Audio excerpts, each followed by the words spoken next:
भैया ई गीत एगो बहिन के दर्द बा जौना के भाई बॉर्डर पे शहीद हो गइल बा।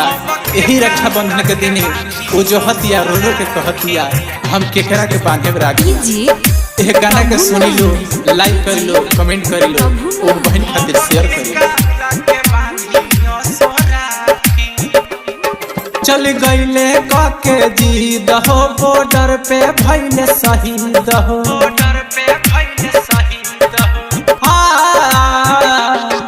चल गईले के जीद हो बॉर्डर पे भइले शहीद हो।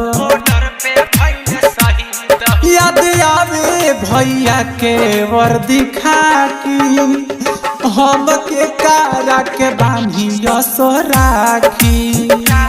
याद आवे भैया के वर्दी खाकी हम के कारा के बांधियो सो राखी।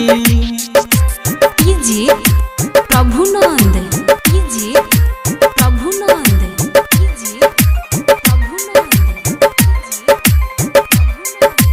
Mixed by New Bollywood Recording Studio Surat।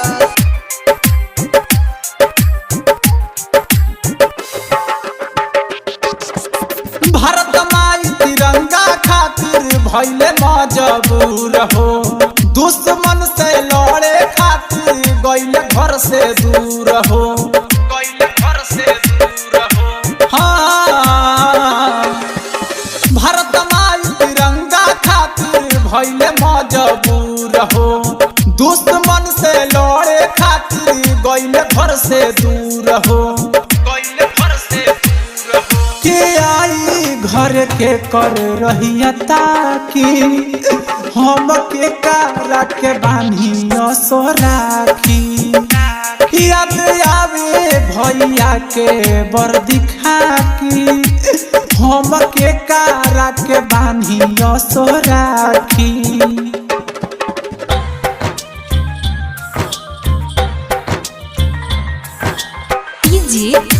Prabhunand Prabhunand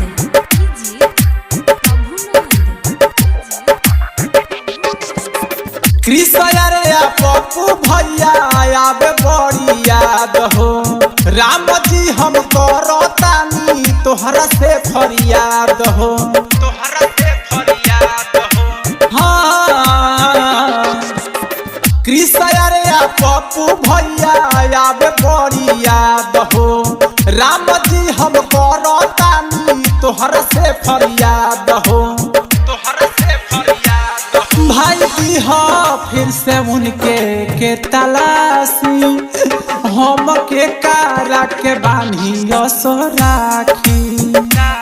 याद आवे भैया के वर्दी खाकी हम के कारा के बांधियो सो राखी।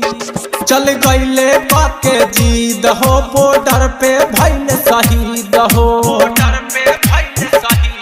याद आवे भैया के वर्दी खाकी हम के कारा के बांधियो सो राखी।